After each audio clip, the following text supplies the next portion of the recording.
یہاں لوگ ترازو لے کے بیٹھے ہوئے ہیں۔ آل و مہار شریف کے ایک بزرگ تھے، بڑے معروف اپنے زمانے میں خطیب تھے، پیر سید فیض الحسن شاہ صاحب آل و مہاروی رحمۃ اللہ علیہ۔ یہ کچھ لوگ نا تھرمامیٹر بھی لے کے آتے ہیں، اپنے اپنے حساب کا مسئلہ پوچھتے ہیں، اپنے اپنے حساب کا۔ ایک صاحب میرے پاس بھی آئے، کچھ بہت بڑے بڑے مفتی بھی ہیں عوام کے اندر، ان کا مقصود مسئلہ پوچھنا نہیں ہوتا، مقصود پتہ کرنا ہوتا ہے کہ مولوی پڑھا لکھا کتنا ہے، یہ مقصود ہوتا ہے، علم میں اضافہ مقصد نہیں۔ تو مجھ سے بھی ایک صاحب نے پوچھا کہ میں نے 20 مفتیوں سے مسئلہ پوچھا ہے، حل نہیں ہوا، اب میں آپ کے پاس آیا ہوں۔ تو میں نے کہا آپ 22ویں کے پاس ہی چلا جائیں، میں تو ان 20 سے بھی چھوٹا ہوں۔ 20 آدمی نہیں حل کر سکے تو میں تو پہلے ہی سلنڈر کرتا ہوں۔ بھائی اپنی زندگی میں سیکھنے کا مزاج بنائیں، بحث کا مزاج نہ بنائیں ورنہ پیچھے رہ جائیں۔ جو سیکھنے کا مزاج رکھتا ہے اس کا علم روز تازہ ہوتا ہے، اسے کچھ نہ کچھ روز ملتا ہے، وہ روز سیکھتا ہے۔ اور جو بس کر کے بیٹھ گیا نا، بہت ساری جگہوں پہ ٹھوکریں کھاتا ہے۔ تو سید فیض الحسن شاہ صاحب سے کسی نے پوچھا بتائیے سیدہ عائشہ افضل ہیں کہ سیدہ فاطمہ؟ سید تھے، فرمانے لگے تجھے کس نے ترازو دیا کہ تو تولے؟ دونوں کی بڑی شان ہے، بڑا مرتبہ ہے۔ وہ کہنے لگا جی نہیں، آپ سید ہیں، عالم ہیں، پیر ہیں، سجادہ ہیں، کچھ تو بتائیں۔ آپ فرمانے لگے بتا تو دیا ہے۔ کہنے لگے جی آپ نے بات گول کی ہے، اور کچھ نہیں تو مجھے اشارہ ہی دے دیں۔ آپ فرمانے لگے چلو یہ بات ٹھیک ہے، اشارہ دے دیتا ہوں۔ آپ فرمانے لگے عائشہ بیوی ہیں رسول کریم علیہ السلام کی، اور سیدہ فاطمہ زوجہ ہیں مولا مرتضیٰ مشکل کشا کی۔ فرمانے لگے مجھے بتاؤ علی کی بیوی نبی کی بیوی سے افضل ہو سکتی ہے؟ بندہ چپ کر گیا۔ تو آپ فرمانے لگے اب دوسرا اشارہ سنو، عائشہ بیٹی ابو بکر صدیق کی، اور فاطمہ بیٹی ہے مدینے والے رسول کی۔ اب یہ بتاؤ کہ ابو بکر کی بیٹی محمد عربی کی بیٹی سے افضل ہو سکتی ہے؟ بندہ سر پکڑ کے بیٹھ گیا، کہنے لگا شاہ جی نتیجہ کیا ہے؟ فرمان لگے گھر جا کے کڈی نتیجہ، تو نے کہا تھا مجھے اشارہ دے دے، تو اشارہ میں نے دے دیا ہے، اب نتیجہ گھر جا کے نکالنا کہ رزلٹ کیا نکلتا ہے۔ ہمارا ذمہ تو ادب کرنا ہے، پنچ نہ بنے آپ درمیان میں سرپنچ نہ بنے، آپ قول فیصل آپ درمیان میں فیصلہ کریں گے آپ۔ اور ایک بات یاد رکھنا، اگر کسی کے محب بن کے بھی بے ادبی کرو گے تو وہ بزرگ بھی تمہیں قبول نہیں کریں گے۔ کبھی چچا کی اور والد کی بحث ہو رہی ہو نا، تو بیٹا والد کی سپورٹ میں بھی بات کرے نا، والد کی سپورٹ میں بھی چچا کے خلاف، تو ابا بول کے کہہ دیتا ہے کہ پتر چپ کر، ساڈا بھراواں دا مسئلہ ہے، تو اپنی حیثیت میں رہ۔ میری بات کی سمجھ آ رہی ہے؟ تو صحابہ کی بھی بڑی شان اور اہل بیت کی بھی بڑی شان، تو آپ کہاں الجھ رہے ہیں؟ تو مہربانی دیکھیں، ان سے پیار کریں، ان کا اکرام کریں۔ ہمیں صحابہ نے تو ان کا پیار سکھایا ہے، صحابہ نے سکھایا اہل بیت کا پیار، صحابہ نے۔ شاہ ولی اللہ محدث دہلوی کو نا پڑھے لکھے لوگ جو اب چونکہ ہم فی پی ایچ ڈی بہت زیادہ ہونے لگی ہے، تو جو لوگ اسلامک سٹڈیز کے ساتھ وابستہ ہیں وہ جب بر صغیر پاک و ہند میں لٹریچر لیں گے تو شاہ ولی اللہ کو ضرور دیکھیں گے۔ ازالۃ الخفا میں ایک بڑی خوبصورت روایت لائے ہیں، فرماتے ہیں کہ مال غنیمت بانٹ رہا تھا تو حضرت سیدنا عمر فاروق بانٹ رہے تھے، اور بندہ وہ ہے کہ جو ایک دینار کا نہ صرف یہ کہ حساب رکھنے والا ہے بلکہ حساب دینے والا بھی ہے۔ بانٹ رہے تھے تو بانٹتے نا آپ نے ہر صحابی کو 500 دینار دیے ہر ایک کو، اور بٹ کس طرح رہا تھا کہ جو بدری ہیں نا ان کو 500 دینار دیے جائیں گے۔ بدر کے لوگوں کی بڑی شان ہے، حضور نے فرمایا اللہ ان سے راضی ہو گیا، سب کو 500 ملے۔ آپ کے اپنے بیٹے عبداللہ ابن عمر بھی آئے تھے، ان کو بھی 500 دی، اور جناب عبداللہ ابن عمر کی یہ شان ہے کہ نبی پاک نے فرمایا راجل صالح، فرمایا یہ جو عبداللہ بن عمر ہے یہ نیک آدمی ہے۔ حضرت عبداللہ ابن عمر کو بھی 500 دیا۔ امام حسن اور حسین آ گئے، حسنین کریمین، رسول کریم صلی اللہ تعالیٰ علیہ وسلم کے دونوں شہزادے آئے تو جناب عمر فاروق نے پہلے تو وہ قطار توڑی نا جس قطار میں سارے لگے ہوئے تھے، فرمایا شہزادوں کو آگے آنے دو، اور پھر باقیوں کو 500 دیا، تو حسنین کریمین کو 1000 دیا۔ کوئی رکابت نہیں، کوئی مسئلہ نہیں، لیکن بچوں کا ویسے ہی دل کرتا ہے کہ ہمارا والد ہم سے زیادہ پیار کرے، یہ مزاج ہوتا ہے۔ آپ دیکھیں نا، بھتیجے سے بندہ جتنا مرضی بھی پیار کر لے، وراثت بیٹے کو ملتی ہے، بھتیجے کو نہیں ملتی۔ حضرت عبداللہ ابن عمر نے گھر جا کے اپنی اماں سے بات کی کہ اماں جی، حسنین کریمین تو اس زمانے میں بچے تھے، مدینہ شریف کی گلیوں میں کھیلتے تھے، میں بدر میں جاتا تھا، احد میں جاتا تھا، خندق میں گیا تھا، ابا جی نے ان کو 1000 دیا اور مجھے 500۔ تو آپ کی اہلیہ کہنے لگی حضرت عمر کی کہ بیٹا چپ کر جا، اگر موڈ اچھا ہوا تو بات کروں گی، ورنہ شیر کے قریب جانے کی کسی کی جرت ہے نہیں۔ حضرت عمر فاروق 2-4 دن کے بعد رات کو موڈ مبارک اچھا تھا تو اہلیہ کہنے لگی ایک چھوٹی سی گزارش کرنی تھی، ناراض نہ ہو تو۔ فرمانے لگے کہو۔ تو کہنے لگی عبداللہ ابن عمر کہہ رہے تھے کہ میں تو حضور کے زمانہ نور میں جہاد کرتا تھا، حسنین کریمین بچے تھے، تو انہیں ڈبل ملتا ہے، مجھے سنگل ملتا ہے، یہ کیا بات ہوئی؟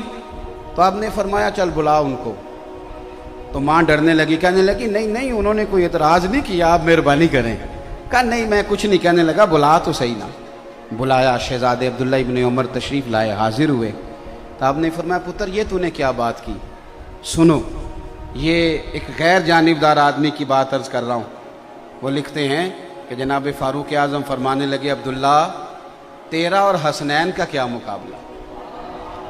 آپ اندازہ فرمائیں، فضیلتوں کی جو لسٹ ہے وہ اپنی جگہ موجود ہے کہ وہ بدر میں بھی گئے، احد میں بھی گئے، حضور نے ان کی تعریفیں بھی فرمائیں، ساری شانیں، اور بہت بڑے عالم تھے عبداللہ ابن عمر، انہیں مفتی مدینہ کہا جاتا تھا، لوگ ان سے استفتاء کرتے تھے، سوالات پوچھتے تھے۔ حضرت سیدنا عمر فاروق فرمانے لگے تیرا اور حسنین کا کیا مقابلہ؟ اور پھر فرمانے لگے بیٹا کیا تیری ماں کا نام بھی فاطمہ الزہرا ہے؟ کیا تیری خالاؤں کے نام بھی زینب، ام کلثوم اور رقیہ ہیں؟ کیا تیری نانی کا نام بھی خدیجہ الکبریٰ ہے؟ پتر بتا کیا تیرے نانا کا نام بھی محمد مصطفیٰ ہے؟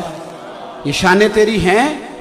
آپ نے فرمایا خبردار بیٹا، ان کے مقابلہ کرنے کی کوشش، یہ خود سکھایا ان لوگوں نے، یہ امت کو درس دیا، پیغام دیا۔ شاہ ولی اللہ صاحب کہتے ہیں کہ یہ بات چلتے چلتے نا مولا علی تک بھی پہنچی کہ حضرت عمر نے یوں کہا ہے۔ حضرت عمر فاروق رضی اللہ تعالیٰ عنہ نے یہ تعریف کی حسنین کریمین کی، تو مولا علی فرمانے لگے اسی لیے تو نبی پاک علیہ السلام نے فرمایا تھا کہ عمر اہل جنت کا چراغ ہے، عمر جنتیوں کا، جنت میں بڑی روشنی ہوگی، لیکن فرمایا اس کا چہرہ اس طرح کا ہے کہ جدھر جائے گا روشنی کرتا چلا جائے گا، اہل جنت کے چراغ ہیں۔ اب یہ بات حضرت عمر تک پہنچی، وہ حضرت علی تک پہنچی تھی اور یہ حضرت عمر تک پہنچی، تو جناب عمر فاروق فرمانے لگے مجھے ذرا علی تک لے جاؤ۔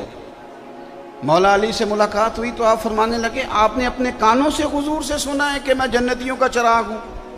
کہا سنا ہے۔ تو فرمانے لگے ذرا اپنی ضمانت کے ساتھ مجھے لکھ کے بھی دے دو۔ تو حضرت علی نے لکھا کہ میں ضمانت دیتا ہوں، میں ضمانت دیتا ہوں، میں ضامن ہوں کہ میں نے حضور سے سنا ہے کہ عمر اہل جنت کے چراغ ہیں۔ دوستو، ان لوگوں کا ایک دوسرے کی طرف آنا جانا، ان کا پیار، ان کا خلوص، یہ تو پتہ نہیں دور بیٹھ کے دیکھیں نا، انسان کہانیاں بناتا ہی تب ہے جب اس میں غرور ہو یا وہ تھوڑا دور ہو۔ اگر اس میں عاجزی ہو اور ذرا قریب جا کے دیکھے تو بہت ساری کہانیاں ویسے ہی ختم ہو جاتی ہیں، حقائق نہیں پتہ کرتے لوگ۔ تو ان لوگوں نے ایک دوسرے سے پیار کیا، ایک دوسرے کا اکرام کیا، ایک دوسرے کا احترام کیا۔ حضرت ابو ہریرہ رضی اللہ تعالیٰ عنہ، امام حسین گھوڑے سے نیچے اترے، حضرت ابو ہریرہ شاگردوں میں بیٹھے تھے، تو امام علی مقام رضی اللہ تعالیٰ عنہ کے پیر مبارک کو نا ذرا مٹی لگ گئی، بارش تازی ہوئی تھی۔ اب بڑا مشکل ہوتا ہے اپنے شاگردوں میں اٹھ کے کسی کا استقبال کرنا، بڑا مشکل کام ہوتا ہے، اور پھر کچھ آداب کے بھی تقاضے ہیں۔ کوئی بندہ اگر حدیث پڑھا رہا ہے تو اسے نہیں اٹھنا چاہیے، کوئی اگر قرآن مجید کی ترتیب بیان کر رہا ہے تو نہیں اٹھنا چاہیے، کوئی میں تو سمجھتا ہوں نعت بھی پڑھ رہا ہے تو اسے بھی نہیں اٹھنا چاہیے، اسے بیٹھے رہنا چاہیے۔ لیکن یہاں دیکھیں اسلوب کیا ہے۔ حضرت امام حسین نیچے تشریف لائے تو پیروں کو مٹی لگ گئی۔ حضرت ابو ہریرہ بوڑھے آدمی، سفید داڑھی، امیر المومنین فی الحدیث، اپنی جگہ سے اٹھے، شاگردوں کو چیرتے ہوئے باہر گئے اور اپنے سر سے پگڑی کھولی اور جب امام حسین کے پیر صاف کرنے لگے تو امام حسن نے پیر پیچھے کیا، حضور آپ تو میرے نانا کے پیارے صحابی ہیں۔ حضرت ابو ہریرہ رو پڑے، اصلاں نال جے نیکی کریے وہ نسلاں تاک نہیں بھول دے۔ حضرت ابو ہریرہ رو پڑے اور رو کے کہنے لگے، حضور نہ، میں سفید اور کالی داڑھی نہیں دیکھ رہا، بلکہ میں تو آپ کے نانا کے خون کی خوشبو محسوس کر رہا ہوں۔ تو صحابہ، اب ہمارے کرنے کا کام کیا ہے؟ چونکہ وقت تھوڑا رہ گیا، ہم نے کیا کرنا ہے؟ اگر کچھ لوگ بحثوں میں الجھے ہوئے ہیں اور وہ اسی کو دین سمجھتے ہیں تو انہیں الجھا رہنے دیں۔ ہاں، اہل حق میں سے کوئی بندہ اظہار حق کے لیے کوئی دلیل پیش کرے، اس کی مخالفت نہیں، لیکن بلا وجہ چیزوں کو الجھانا اور بلا وجہ الجھانا، اس کا مقصود کوئی نہیں۔ آنے والی نسل کے لیے خرابیاں پیدا ہو رہی ہیں، ان کے ذہنوں میں صرف انتشار رہ گیا ہے، سوائے اس کے کوئی چیز نہیں رہ گئی۔ ہم نے کیا کرنا ہے؟ ہم نے کھل کے پیار کرنا ہے نبی پاک کے خاندان کے ساتھ، اہل بیت نبوت کے ساتھ کھل کے پیار کریں۔ آپ کا نا ایک شوق ہو، ایک ذوق ہو اہل بیت نبوت کے لیے۔ ان دنوں میں خاص کر امام حسن کی تعریف کی حدیثیں سنیں، امام حسین کی تعریف کی باتیں سنیں، حضرت مولا علی کی شان سنیں اور اس شان کو جگہ دیں، یعنی آپ کا چہرہ کھلے۔ کوئی ضروری ہے ہم نے بحث ہی کرنی ہے؟ آپ کا دیکھیں اعلیٰ حضرت بریلوی رحمۃ اللہ تعالی علیہ، آپ نے لکھا ہے فتاوی رضویہ شریف کے اندر، اور حدیث کے راوی سیدنا عثمان غنی رضی اللہ تعالیٰ عنہ، اگرچہ بخاری مسلم میں بھی ہے، لیکن اعلیٰ حضرت فرماتے ہیں میں نے بہت ساری کتابوں سے جوڑ کے نا الفاظ حدیث یہاں جمع کر دی ہیں۔ نبی پاک صلی اللہ علیہ وسلم کا جو ذوق تھا نا اہل بیت کے لیے، ایک پیار ہو جاتا ہے نا کسی بندے سے پیار، تو جو پیار ہوتا ہے وہ پھر کچھ صورتیں بھی اختیار کرتا ہے۔ آپ کو بیٹے سے پیار ہو گیا تو روز کہنے بیٹا تجھے بڑا پیار ہے، تو بیٹا کہ ابا جی سائیکل تو کبھی آپ نے لے کے دی نہیں۔ خالی پیار کا کیا معنی ہوتا ہے؟ اماں جی مجھے آپ سے بڑا پیار ہے، تو اماں کہ بیٹا کپڑے تو لے کے دے مجھے، کہتا نہیں وہ بڑا بھائی لے کے دے گا، تو دوائی لا دے، کہتا نہیں وہ دوسرے والا لے کے دے گا، میرے پاس ٹائم نہیں۔ تو اماں اس پیار کو قبول نہیں کرتی، تو پیار کچھ رنگ اختیار کرتا ہے۔ حضرت عثمان غنی رضی اللہ تعالیٰ عنہ فرماتے ہیں سارا دن ہی نبی پاک کے پاس شہزادے رہتے تھے، سارا دن ہی، پر کبھی کبھی ایز اے اسپیشل حضور فرماتے ہیں میرا حسنین کو ملنے کو دل کر رہا ہے۔ آپ اس ذوق کو سمجھیں، یعنی میرا موقف یہ ہے کہ کبھی کبھی آپ مفتی صاحب سے آ کے کہیں جلسے کے علاوہ بھی، جمعے کے علاوہ بھی، کہ حضرت جی کوئی حدیث تو بیان کریں امام حسن کی شان میں۔